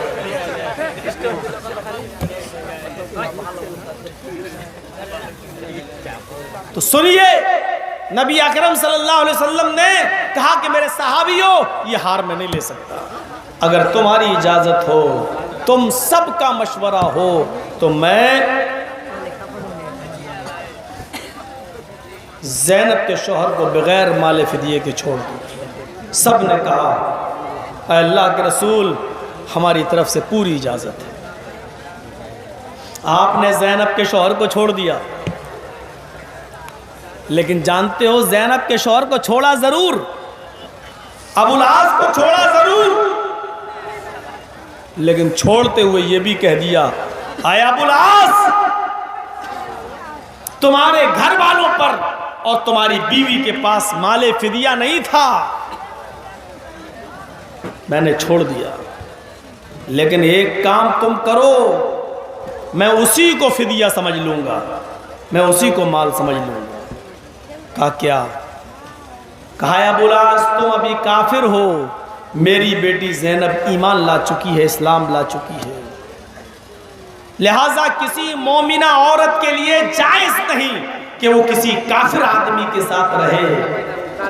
इसलिए मेरी गुजारिश ये है कि अपने घर जाओ और मेरी बेटी को मेरे हवाले कर दो। अगर तुम मेरी बेटी को मेरे हवाले कर दोगे तो मैं समझ लूँगा कि तुमने माल दे दिया, यही माल फिदिया हो जाएगा हमारे लिए। अबुल आस ने इस शर्त को कबूल कर लिया। वो अपने घर गए और ज़ैनब को ये बात बताई। ज़ैनब तैयार हो गई और ज़ैनब को उन्होंने अल्लाह के रसूल के पास भेज दिया। जब ज़ैनब को अल्लाह के नबी के सुपुर्द कर रहे थे तो ये फरमा रहे थे, अबुल आस, अल्लाह के नबी, ये मेरी अमानत है ज़ैनब, जो आपके पास है, जो आपके पास है। अगर मैं इस्लाम ले आऊं, अगर मैं ईमान ले आऊं तो मेरी अमानत को मेरे हवाले कर देना। अल्लाह के नबी ने फरमाया, अबुल आस, तुम्हारी बीवी ये मेरे पास तुम्हारी अमानत है, मैं इसकी हिफाजत करूंगा और तुम्हारे इस्लाम के लाने का इंतजार करूंगा। जब तुम इस्लाम ले आओगे तो फिर मैं तुम्हारी अमानत को तुम्हारे हवाले कर दूंगा। फिर कुछ दिनों तक अल्लाह के नबी ने इंतजार किया और हजरत अबुल आस भी कुछ दिनों के बाद इस्लाम ले आए। जब इस्लाम ले आए तो अल्लाह के नबी जनाब मोहम्मद रसूलुल्लाह सल्लल्लाहु अलैहि वसल्लम ने उसी महर पर जो पहले बंधा हुआ था, उसी महर पर निकाह जदीद के बाद निकाह जदीद के जरिए दूसरा निकाह पढ़ाकर हजरत ज़ैनब को अबुल आस के पास रवाना कर दिया। महर वही रहा पुराना वाला, लेकिन निकाह जदीद हुआ। इस्लाम ले आए इसलिए दोबारा निकाह करके आपने ज़ैनब को उनके पास भेज दिया। मैं बताना ये चाहता था कि सख्ती देखिए आप। अपने चचा अब्बास के साथ सख्ती की, अपने दामाद अबुल आस के साथ सख्ती की।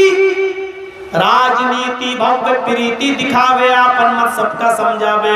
वो राजनीति करेगा, सख्ती की जगह सख्ती करेगा, सख्ती की, और नरमी की जगह वो नरमी भी करेगा।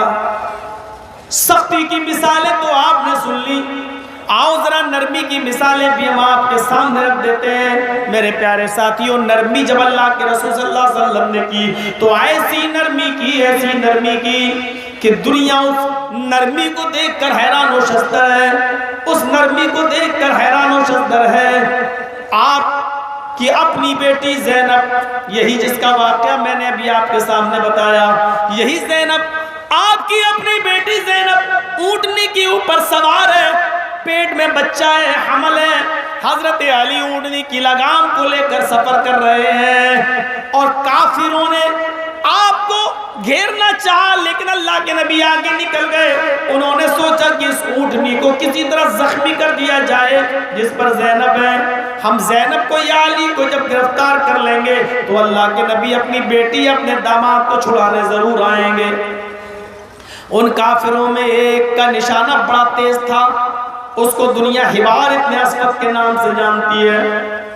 कमान में तीर लगाया और जैसे ही उसने तीर ऊँटनी को मारा, लेकिन चलती हुई ऊँटनी को तीर न लगा, निशाना चूक जाता है और वो तीर बजाय ज़ैनब के, बजाय ऊँटनी के लगने के, वो तीर हजरत ज़ैनब के पेट में लगता है। हजरत ज़ैनब का पेट फट जाता है, हजरत ज़ैनब का पेट फट जाता है, बच्चा जमीन के ऊपर गिर जाता है। हजरत ज़ैनब जमीन के ऊपर गिर गई, बच्चा गिरते ही इंतकाल कर जाता है, पेट का बच्चा जमीन पर साक़ित हो जाता है। हजरत ज़ैनब को इसी हाल में उठाकर मदीने लाया गया। अल्लाह के नबी सल्लल्लाहु अलैहि वसल्लम ने अपनी बेटी से पूछा, ज़ैनब तुम्हारा यह हाल किसने किया?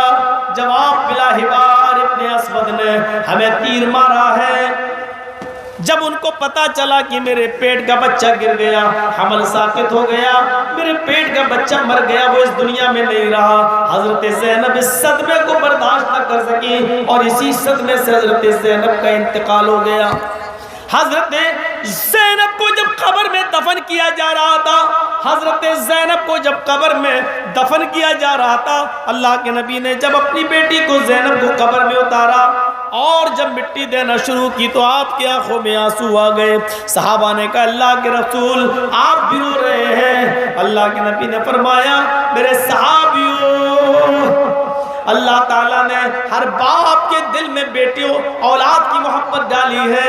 मैं मातम नहीं कर रहा हूँ, मैं नौहा नहीं कर रहा हूँ, मैं गरीबान चाक नहीं कर रहा हूँ, मैं कपड़े नहीं फाड़ रहा हूँ, मैं बयान कर करके नहीं रो रहा हूँ। ये फरते मोहब्बत के आंसू हैं जो अल्लाह ताला ने हर बाप के दिल में डाल दिया है, मोहब्बत अपनी औलाद की। ये उसी मोहब्बत के आंसू हैं जो मेरी आंखों से छलक पड़े हैं। ये मेरी वो बेटी है ज़ैनब। ऐ लोगों, ऐ मेरे साथियों, ये वो बेटी है मेरी ज़ैनब कि जब से मैंने इस्लाम का कलमा बुलंद किया तब से मारी जा रही है, तब से सताई जाती है। मेरे लिए इसने बड़ी मारें खाई हैं, मेरे लिए इसने बड़ी कुर्बानियां दी हैं, मेरे लिए इसने बड़ी मारें खाई हैं। यहाँ तक कि आज मेरे लिए, आज मेरी शरीयत पे चलते चलते मेरे दीन के लिए अपनी जान भी दे दी। मेरे प्यारे साथियों, ज़ैनब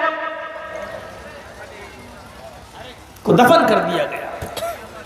मदीने में 10 साल नबी अकरम रहे और 10 साल के बाद जब फातिहाना दाखिला हुआ, मक्के पर कब्जा हुआ और मक्के को अपने हाथ में ले लिया, तो अल्लाह के नबी सल्लल्लाहु अलैहि वसल्लम ऐलान करते हैं, लोगों आज तुम्हें हमसे क्या उम्मीद है?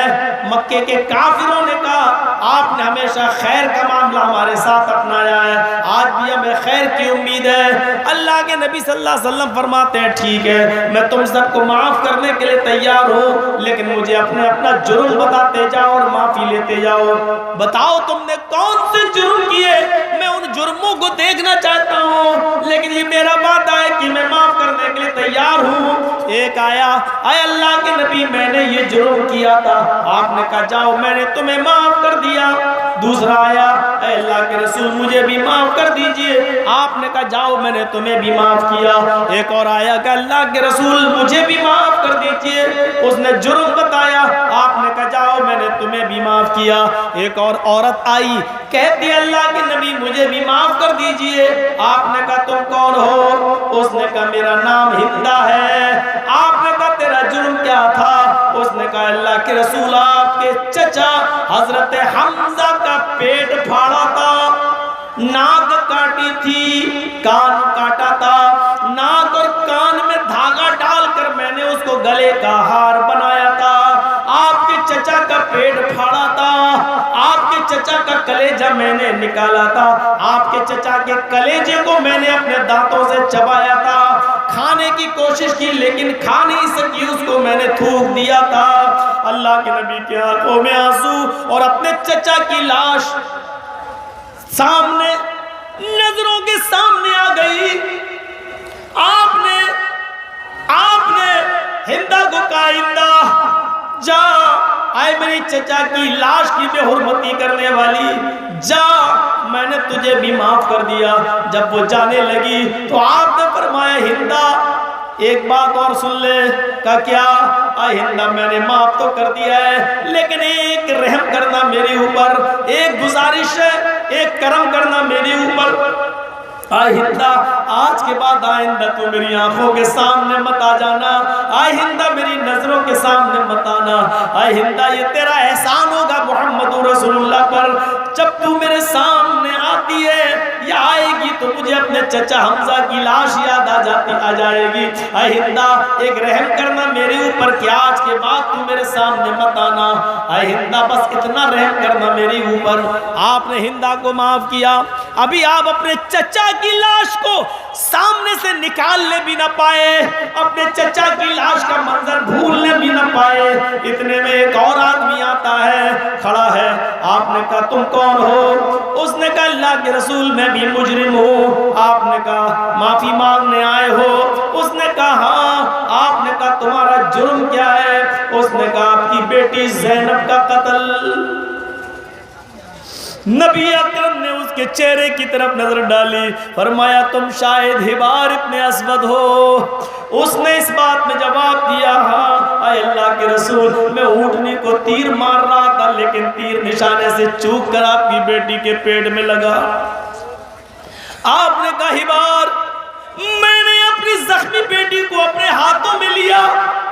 हिबार, मैंने उसको अपने हाथों से कब्र में उतारा। आई बार मैंने उसको अपने हाथों से मिट्टी दी। मैं 13 साल मक्के में रहा, 10 साल मैं नबी बनने के बाद मदीने में रहा। 13 और 10 23 साल मुझे जितना लोगों ने सताया, मक्के और मदीने में जितनी मुझे तकलीफें पहुंची, अगर वो सब तकलीफें तराजू के एक पल्ले पे रख दी जाए, तराजू के एक साइड में रख दी जाए, और उस एक दिन जिस दिन तूने मेरी बेटी के पेट में तीर मारा, उस एक दिन की तकलीफ को अगर तराजू के दूसरे साइड में रख दिया जाए और तराजू उठाई जाए, तो आए ही बार इतने अस्वद 23 साल की तकलीफों का पल्ला उठ जाएगा और उस एक दिन की तकलीफ का पल्ला झुक जाएगा। लेकिन आए मेरी चौखट पर अफू दरगुजरी की भीख मांगने के लिए आने वाले, रहमो करम की भीख मांगने के लिए आने वाले, जा आए ही बार, जा आए ही बार, जा मैंने आज तुझे भी माफ कर दिया, जा ही बार मैंने तुझे भी छोड़ दिया। नरमी की तो इतनी नरमी की। अब तुलसीदास जी ने जो लिखा संग्राम पुराण के अंदर कितना सटीक बैठ रहा है, क्या कोई और भी हो सकता है? राजनीति भव्य प्रीति दिखावे, आपन मत सबका समझावे। वो राजनीति करेगा और राजनीति करने में जैसी भी परिस्थितियां होंगी सख्ती, तो सख्ती करेगा, नरमी तो नरमी करेगा। और इससे भी आगे वाला जुमला गौर करो जिसमें नाम तक लिया तुलसीदास जी ने, और मैंने बताया ना तुलसीदास जी ने वो रामायण जो रामचरितमानस जो लिखी है, वो इसी अयोध्या की सरजमीन पर बाबरी मस्जिद के सहन पर उन्होंने लिखी है। लेकिन पूरी रामायण पढ़ जाइए, पूरी रामायण के अंदर आपको कहीं नहीं मिलेगा कि रामचंद्र जी ने कभी उस मस्जिद को ये कहा हो कि राम का मंदिर तोड़कर ये मस्जिद बनाई गई, कभी उसने जिक्र नहीं किया। कितना प्यार था उस जमाने में कि रामायण रामचरितमानस तुलसीदास जी लिख रहे हैं तो मस्जिद के सहन में लिख रहे हैं। गौर करो ये कौन सा जमाना था, कितना प्यार था। उसी रामायण का पाठ पढ़ाने वाले आज हमें आपस में लड़ा रहे हैं। जो रामायण मस्जिद के सहन में लिखी गई, उसी रामायण पर अमल करने वाले और उसी रामायण को अपनी किताब मानने वाले आज हम लोगों से घृणा और नफरत कर रहे हैं और नफरत की राजनीति करके अपनी कुर्सी चला रहे हैं। सोचिए, तब तक मद कोया, मद मानी मीठी, कोया मानी आवाज, सुरीली आवाज। तब तक मद कोया, जब तक धरती पर मीठी आवाज बाकी रहेगी, जब तक इस रूए जमीन पर मीठी आवाज बाकी रहेगी, यानी सुरीली आवाज बाकी रहेगी, यानी कुरान बाकी रहेगा, कुरान की तिलावत बाकी रहेगी, जब तक दुनिया में कुरान पढ़ा जाता रहेगा। आगे वाले जुमले पर कुर्बान जाऊं, तब तक मद्दी कोया, बिना महामद पार न होया। जब तक मीठी आवाज यानी कुरान इस दुनिया में बाकी रहेगा, उस वक्त तक कोई भी शख्स बिना मोहम्मद के पार नहीं हो सकेगा। उस वक्त कोई भी शख्स बिना मोहम्मद रसूलुल्लाह की शिक्षा के, उनकी बातों पर अमल किए हुए पार नहीं हो सकता, नजात नहीं पा सकता, जन्नत में नहीं जा सकता। ये तुलसीदास जी ने कहा संग्राम पुराण के अंदर। मैंने कहा ना कि हिंदू धर्म के अंदर इतने नाम आए हैं मोहम्मद सल्लल्लाहु अलैहि वसल्लम के कि गिन नहीं पाओगे।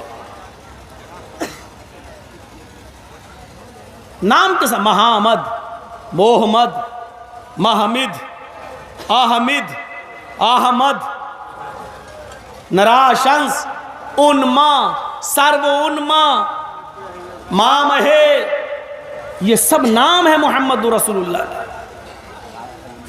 इदम जनाब श्रुतो नराशंस इस्तश्विष्यते षष्टिम सहस्रा नवीतम चकौरम मरुष्मे धूदतमहे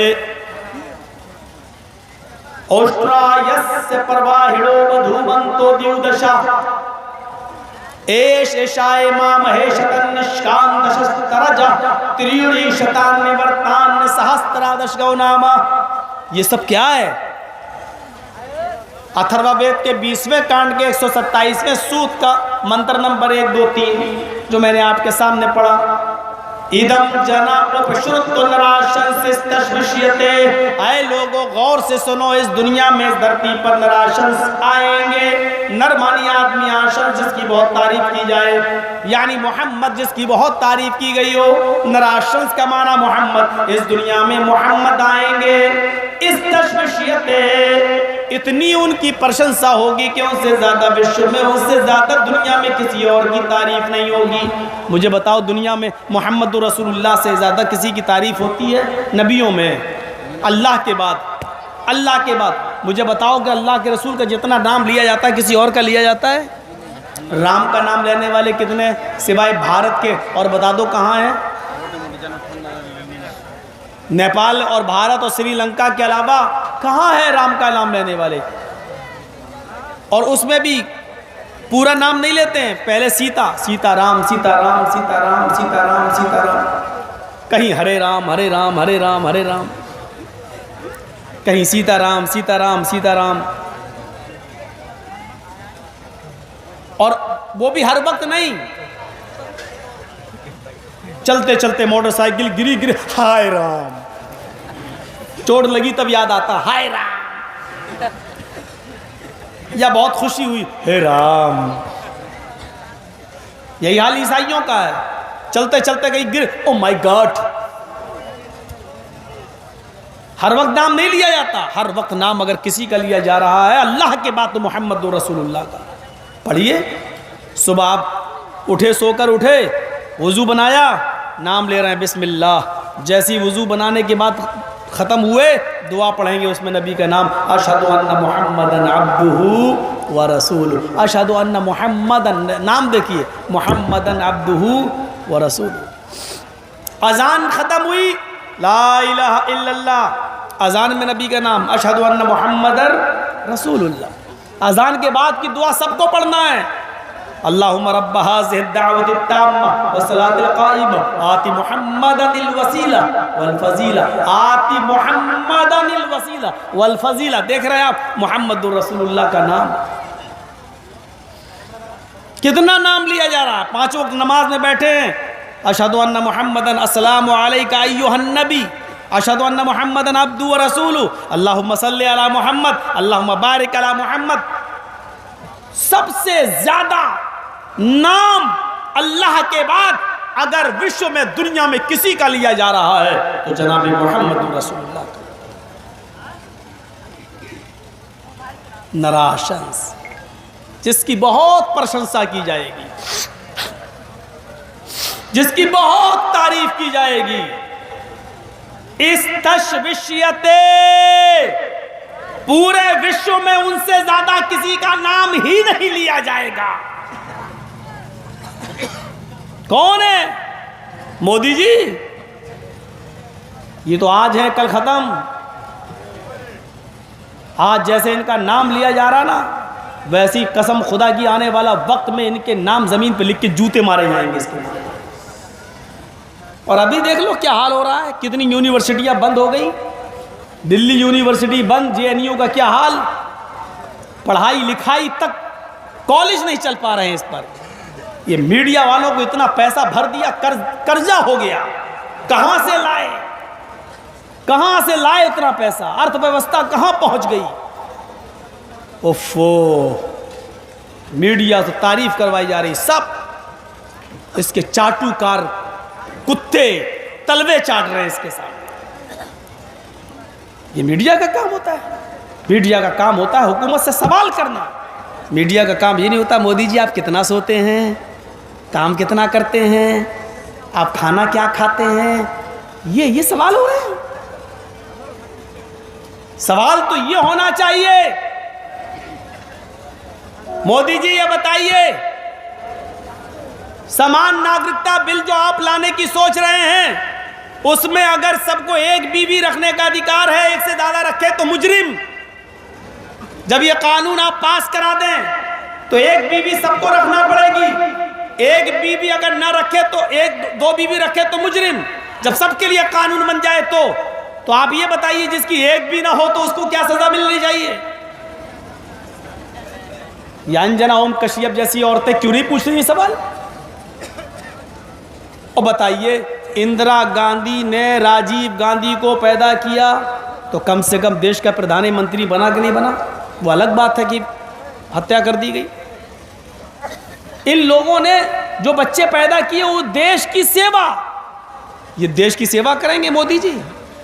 इनकी कोई औलाद होती तो बताओ देश का प्रधानमंत्री बनती, कुछ बनती, देश है ही नहीं, क्या करेंगे देश की सेवा?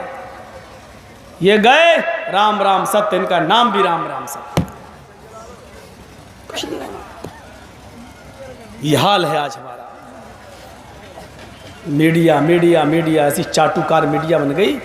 ये तो कमीने इतने गंदे हैं ना, कोई आदमी अगर डूब रहा हो और ये मीडिया वाले वहां पहुंच जाएं तो उसको बचाएंगे नहीं। वो कह रहा बचाओ बचाओ, ये उसके मुंह में कैमरा घुसड़ के पूछेंगे तुम्हें कैसा लग रहा है, डूबते हुए पूछेंगे तुम्हें कैसा लग रहा है, अच्छा लग रहा है कि नहीं लग रहा है। इनको उस वक्त भी खबर चाहिए, ये इनका हाल है। और इतनी बेइज्जती हो रही है, इतनी बेइज्जती हो रही है, फिर भी अकल ठिकाने पर नहीं आ रही। क्यों? 100 करोड़ रुपया लगता है तब एक चैनल बनता है। सोचो कितना रुपया दिया होगा, कितना रुपया। अर्थव्यवस्था जाएगी तो कैसे नहीं जाएगी, खराब क्यों नहीं होगी? इनका नाम होगा इस तशवीशियत पूरे विश्व में जिसका नाम होगा उससे ज्यादा किसी का नाम नहीं।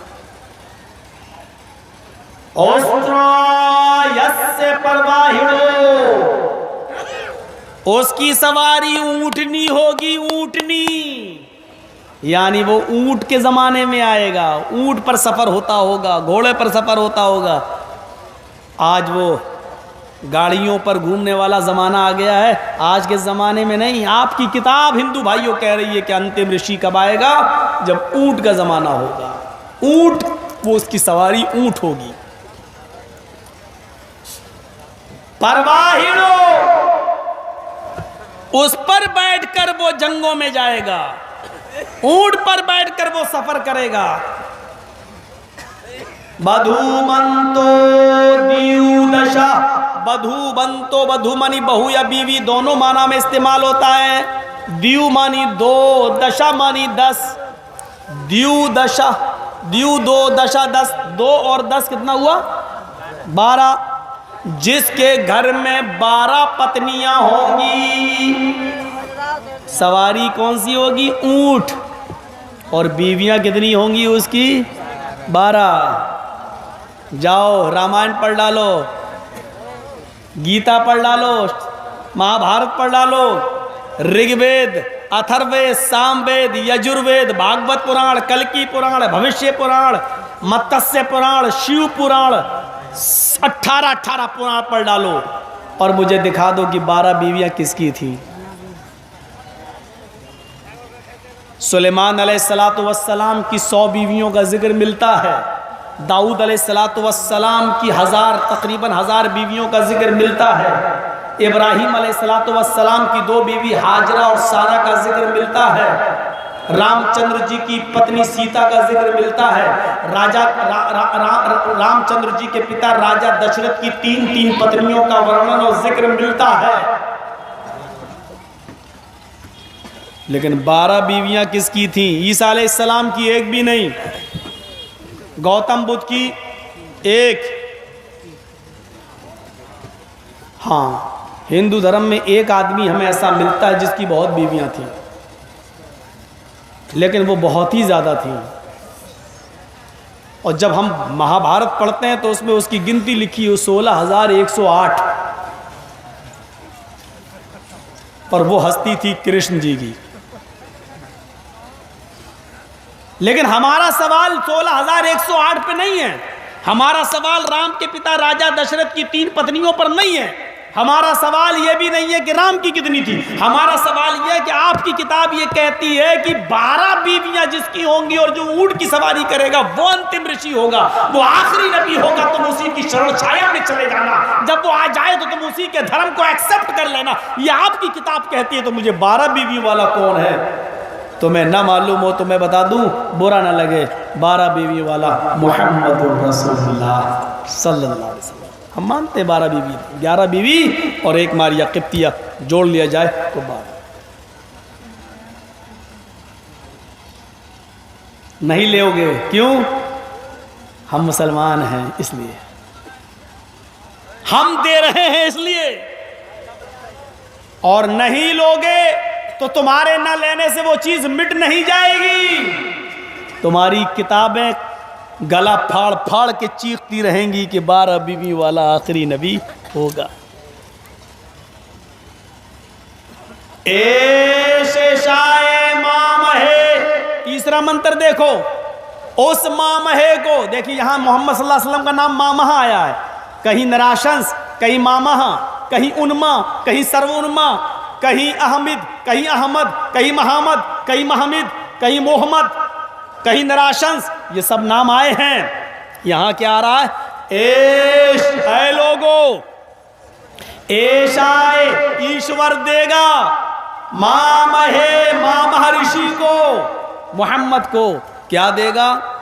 त्रीणी शत वर्तान, त्रीणी 3, शत 100, वर्तान घोड़े, क्या देगा? ईश्वर मामह को 300 घोड़े। सहस्त्रादश त्रीणी शत वर्तान, शेषाए मामहे शतन निष्कान, पहले शतन है, शतन, शत मानी 100, निष्कान हार, 100 सोने के सिक्के। अल्लाह मोहम्मद को क्या देगा? 100 सोने के सिक्के। शतन निष्कान, दशस्तरजा, दशस्तरजा, 10 मानी 10, इस तरजा हार, और 10 हार। अब गौर करना, ये 4 चीजें मैं बता रहा हूं, मैं अब किसी को भी खड़ा करके ये 4 चीजें पूछूंगा कि कौन कौन सी हैं। जिसकी गर्दन झुकी हुई उसी से पूछूंगा। सोच पहले गिन लेना वो 4 चीजें क्या हैं। अल्लाह मामहा मोहम्मद को देगा, क्या देगा? शतन निष्कान, 100 सोने के सिक्के, पहली चीज। क्या देगा? 100 सोने के सिक्के। दशस्तरजा, 10 हार। त्रीणी शत वर्तान, 300 घोड़े। सुनते जाओ, 100 सोने के सिक्के, 10 हार, 300 घोड़े, दशस्तरजा, शतन निष्कान, दशस्तरजा, त्रिणी वर्तान, सहस्त्रा 10 गौनामा। सहस्त्रा मानी 1000, 10 मानी 10, सहस्त्रा 10, 10,000 गौ गाय नामा देगा। अल्लाह मोहम्मद को 10,000 गाय देगा। 4 चीजें हो गई, 4 चीजें फिर से सुन लो। 100 सोने के सिक्के, 10 हार, 300 गाय, और 300 घोड़े, और 10,000 गाय। या अल्लाह, कितने मालदार होंगे मोहम्मद सल्लल्लाहु अलैहि वसल्लम। इतनी चीजें, मतलब क्या है? गौर से सुनिएगा। इससे मुराद क्या है? अल्लाह मोहम्मद को 100 सोने के सिक्के देगा। सोना बड़ा कीमती होता है, सोना बड़ा कीमती होता है। कभी कभी माँ इसको बड़ी संभाल के रखती है, लेकिन जब बेटे की मेडिकल साइंस में या MBBS में एंट्री होती है, दाखला मिलता है, लेकिन उसमें सोना पैसे नहीं है, लेकिन देना पड़ रहा है, डोनेशन देना पड़ रहा है हमें 20-25 लाख रुपया खर्च, तो माँ उस मौके पर सोना बेच देती है और अपने बच्चे को पढ़ाती है। यानी सोने से भी ज़्यादा कीमती चीज़ क्या होती है? इल्म।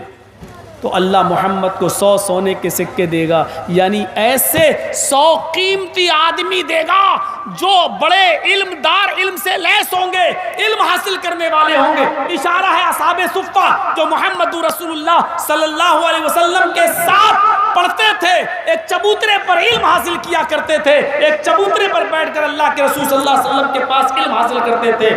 ये 100, इनकी तादाद 115-116 के इर्द गिर्द थी, क्योंकि लगभग आया अल्लाह मोहम्मद को देगा लगभग 100 सोने के सिक्के। लगभग में कम भी हो सकता है, ज़्यादा भी हो सकता है। तो 100 सोने के सिक्कों से मुराद असहाबे सुफ़्फ़ा जो नबी से तालीम हासिल करते थे। दशस्तरजा, 10 हार देगा। क्या देगा? हार। औरतें हार कहाँ पहनती हैं? गले में। हार बड़ा कीमती होता है। मान लीजिए जैसे मेरी बीवी है, अब नाम नहीं बताऊँगा, अब मान लीजिए किसी की बीवी है, उसका नाम है आयशा। अब उसने आयशा, जैसे मेरा नाम है जर्जीस, अब मेरी बीवी ने एक हार बनाया और उस पर जे लिख लिया और लटका है। जे का मतलब जर्जीस। हाँ, गले में क्यों? क्योंकि दिल से करीब है। जर्जीस दिल के, लेकिन मियाँ बीवी पहन सकती है। ये आजकल की नटनियों चुड़ैलें नहीं, कॉलेजों में पढ़ने वाली जो पहनी फिर रही हैं, किसका? मेरे बॉयफ्रेंड का है। लेके भागेगा तो पता चलेगा, होगा ये हैदराबाद जैसा कांड, तब पता चलेगा। उस तरफ हम नहीं जाना चाह रहे हैं। 100 सोने के सिक्के 10 हार चूंकि गले के बहुत करीब होता है, तो ऐसे 10 सहाबा जो दिल के बहुत करीब होंगे अल्लाह के नबी के। इशारा है अशरा मुबशरा 10 सहाबा की तरफ जो बहुत दिल के करीब थे। इतने दिल के करीब, इतना दिल जीता था अल्लाह के रसूल का इन 10 सहाबा ने कि अल्लाह के नबी ने इसी दुनिया में उन 10 सहाबा को जन्नत की बशारत दी थी। क्या कहा था? अबू बकर जन्नती, उमर जन्नती, उस्मान जन्नती, अली जन्नती, अबू उबैदा इब्न अल जर्राह जन्नती, सआद जन्नती, सईद जन्नती, तलहा जन्नती, जुबैर जन्नती। एक एक करके आपने 10 सहाबा को जन्नत की बशारत दी थी। ये 10 इतने दिल के करीब थे कि अल्लाह के रसूल सल्लल्लाहु अलैहि वसल्लम ने इसको इसी दुनिया में जन्नत की बशारत दी थी। 100 सोने के सिक्के असहाबे सुफ़ा, 10 हार अशरा मुबशरा। तिरीड़ी शतान्य वर्तान, 300 घोड़े, जंग बदर में लड़ने वाले 313 सहाबा। घोड़े तो थे ही नहीं अल्लाह के रसूल के पास। एक घोड़ा था जिसका नाम था जुल्फ़कार, उसी पर अल्लाह के रसूल सल्लल्लाहु अलैहि वसल्लम बैठा करते थे, जाया करते थे, उठा करते थे। घोड़ों से मुराद घुड़सवार, 313 घुड़सवारों की तरफ इशारा है जो जंग बदर में नबी अकरम सल्लल्लाहु अलैहि वसल्लम का साथ दे रहे थे। सहस्त्रा 10 गौनामा और 10,000 गायें। गाय चूंकि एक पर्यायवाची शब्द है, सीधा साधा जानवर। 10,000 गाय से मुराद फतेह मक्का के मौके पर 10,000 सहाबा का वो लश्कर जो नबी अकरम सल्लल्लाहु अलैहि वसल्लम के साथ था और मक्के में दाखिल हुआ और मक्के पर पूरी तरीके से छा गया और मक्के को अपने कब्जे में ले लिया। इतने सीधे थे वो 10,000 सहाबा जो कह रहे थे हम आज बदला लेंगे। जिन लोगों ने हमें हमारे घरों से, हमारे मकानों से निकाला, हमारी जमीनों से बेदखल किया और मदीने जाने पर मजबूर किया, आज हम बदला लेंगे। अल्लाह के नबी का ऐलान होता, ला तसरीबा अलैकुमुल यौम, आज किसी से कोई बदला नहीं लिया जाएगा। इज़हबू अंतुमुत तुलका, जाओ तुम सब आजाद हो, आज तुमसे किसी से कोई बदला नहीं लिया जाएगा। जैसे अल्लाह के नबी की आवाज इन सहाबा ने सुनी 10,000 ने, तो अपने मुकदमे वापस ले लिए। मोहम्मद रसूलुल्लाह का फैसला हो गया तो खत्म, अब सारा मामला बंद कर दिया जाता है। मोहम्मद रसूलुल्लाह सल्लल्लाहु अलैहि वसल्लम ने जब कह दिया कि किसी से कोई बदला नहीं लिया जाएगा, तो वो 10,000 सहाबा की तरफ इशारा है जो अल्लाह के नबी सल्लल्लाहु अलैहि वसल्लम के साथ थे। इस मंत्र पूरा का पूरा मंत्र जनाब मोहम्मद रसूलुल्लाह सल्लल्लाहु अलैहि वसल्लम तक पूरा उतरता है। मेरे भाइयों,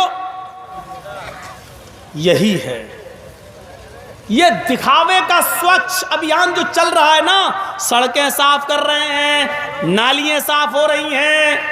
अरे मुआशरे के अंदर नफरत जो फैली हुई है, पहले इस गिरला, इस नफरत की गलाजत को, गंदगी को साफ करो, साफ करो। आज की दुनिया इस पर फिदा है।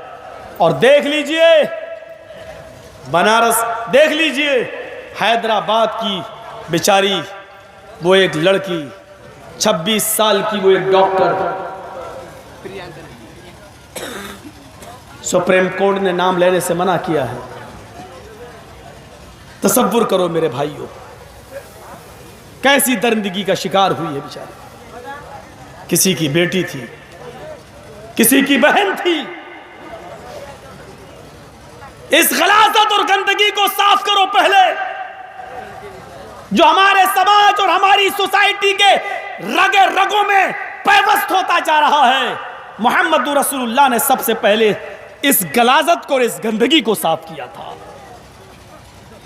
एक बहन की इज्जत, एक बेटी की इज्जत व आबरू क्या होती है आज समझ में आ रहा है। बीजेपी के नेता भी बोल रहे हैं कि इस्लाम का कानून नाफिज कर दो। बीजेपी के नेता बोल रहे हैं इस्लाम का कानून नाफिज कर दो, चंद सालों के लिए ही कर दो। अरे मोदी जी, इसलिए मत करो कि वो इस्लामी कानून है, इसलिए मत करो कि वो कुरान और हदीस का कानून है, सिर्फ इसलिए कर दो कि वो सख्त कानून है और इस कानून के बाद ही लड़कियों की हिफाजत हो पाएगी। क्योंकि एक बेटी का दर्द, एक बहन का दर्द मोहम्मद रसूलुल्लाह को था। मोदी जी तुम्हें नहीं है, तुम्हारी कोई औलाद होती तो दर्द होता। मोहम्मद रसूलुल्लाह को दर्द था, इसलिए सजा भी इतनी सख्त मुतय्यन की कि रूह कांप जाए, रूह कांप जाए। बाल ठाकुरे के भतीजे ने भी इस बात का ऐलान किया है, राज ठाकुरे ने, कि शरीयत का कानून नाफिज करो बलात्कार के मामले में। आज दुनिया जरूरत महसूस कर रही है। वो भारत की बेटी थी, इज्जत व आबरू जो लूटी गई, वो हमारी बहन की इज्जत व आबरू लूटी गई, हमारी भारत की बेटी की इज्जत व आबरू लूटी गई और उसको मारकर जला दिया गया।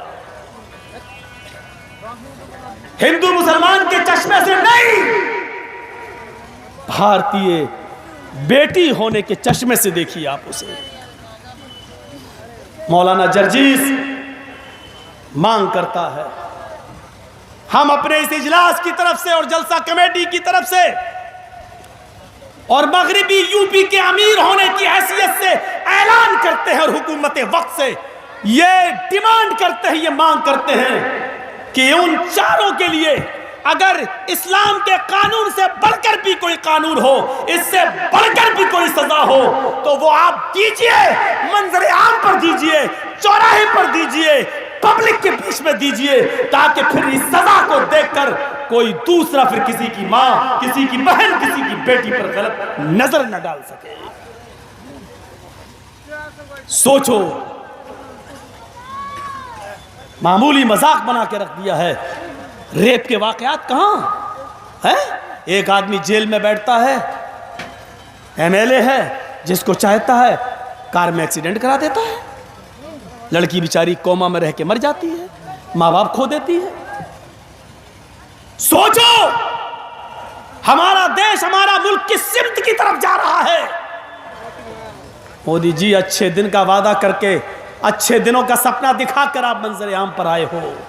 हमें अच्छे दिन दो। ये अच्छे दिन नहीं है, अच्छे दिन नहीं है। 6-6 साल की बच्चियों के साथ रेप, कठुआ में 8 साल की बच्ची के साथ रेप, राजस्थान के अंदर 6 साल की बच्ची के साथ रेप। कहां जा रहा है हमारा देश? किस सिमत में जा रहा है हमारा देश? सफाई करना है तो पहले उस गलाजत की और गंदगी की करो जो हमारे दिलों में भरी पड़ी है, कभी नफरत की शक्ल में, कभी रेप और बलात्कार की शक्ल में, कभी हमारी खोपड़ियों में घृणा और नफरत की शक्ल में। पहले इस गलाजत को साफ करो। मोहम्मद रसूलुल्लाह सल्लल्लाहु अलैहि वसल्लम ने कानून बनाया, कैसा सब कानून। यह नहीं कहा कि हाथ बांध दो, कत्ल कर दो। कत्ल करने में सजा नहीं है, कत्ल करने में तकलीफ का एहसास नहीं होता है। हाथ बांधो पीछे से और सड़क पर हर आदमी के हाथ में पत्थर हो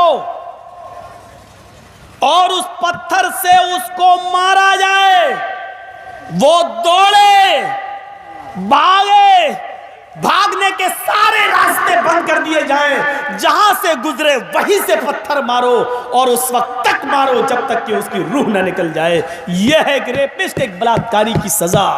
यह है इस्लाम के अंदर एक जिनाकार की, एक रेपिस्ट की सजा। देंगे आप? मैं डिमांड करता हूं कि यह सजा मुतय्यन करो आप। लेकिन आप ये कहोगे कि मौलाना हो ना, इसलिए इस्लामी कानून की बात कर रहे हो। चलो हम वापस ले लेते हैं।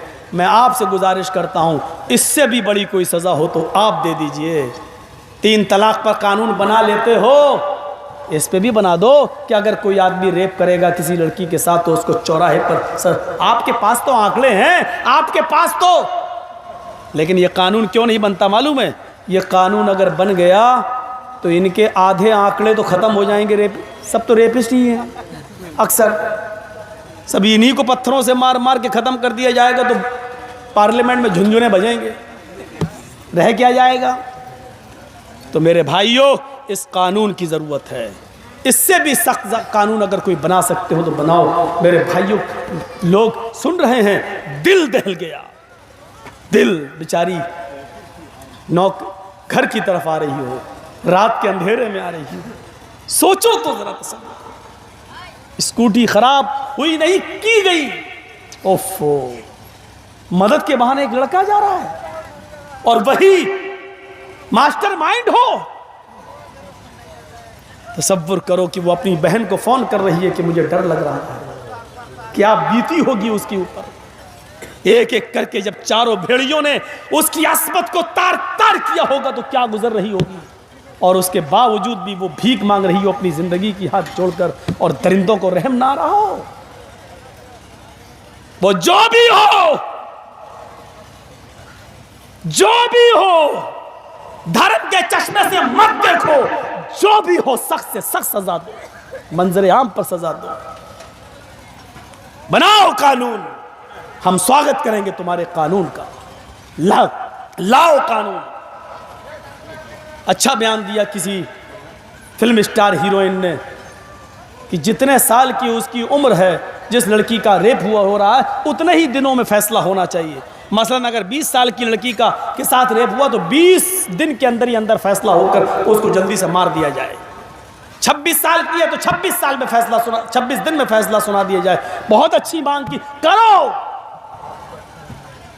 लेकिन मुझे मालूम है चंद दिन हंगामा होगा, बहसें होंगी, डिबेट होंगे और मामला ठंडे बस्ते में चला जाएगा। अल्लाह ताला हमारे देश की इन बेटियों की हिफाजत फरमाए, इन दरिंदों, इन भेड़ियों से हमारे देश को बचाए, हमारे मुल्क की हिफाजत फरमाए और हमारे मुल्क के हुक्मरानों को अल्लाह रेप की, बलात्कार की सख्त से सख्त कानून बनाने की तौफीक अता फरमा। इनको सख्त से सख्त कानून बनाने की तौफीक अता फरमा। मेरे प्यारे साथियों, मैंने खींच तान कर थकने के बावजूद आपका 2.25 घंटा पूरा किया है। अब आगे हमारी हिम्मत नहीं, आप भी जा रहे हैं, तो इसलिए मेरे दोस्तों, मेरे दोस्त बुजुर्गों, मेरे भाइयों, मेरी गुजारिश है आपसे कि आप इस तकरीर को, आप इसको जो है अपनी ज़िंदगी में लाइए। मोहम्मद रसूलुल्लाह का प्रचार दूसरों तक भी कीजिए और गैरों को बताइए। और रेप की ये दास्तान जो हमने आपके सामने रखी है, इस पर आवाज़ उठाइए, हुकूमत से भी डिमांड करिए कि सख्त से सख्त सज़ा इसकी मुतय्यन हो। और हम सब उस लड़की के उसमें गम में बराबर शरीक हैं। उस हैदराबाद की उस बेटी के दुख में और उसके गम में हम बराबर के शरीक हैं। मेरे प्यारे साथियों, मदरसा है, मदरसे का मामला आप जानते हैं, आप लोगों के ताउन से चलता है। आपसे हमारी गुजारिश है कि आप जा रहे हैं, जाने से पहले स्टेज पर आप जो भी ताउन करना चाहें करें। इंशाअल्लाह आपको अल्लाह ताला इसका अजर अज़ीम अता फरमाएगा। अस्सलामु अलैकुम रहमतुल्लाहि।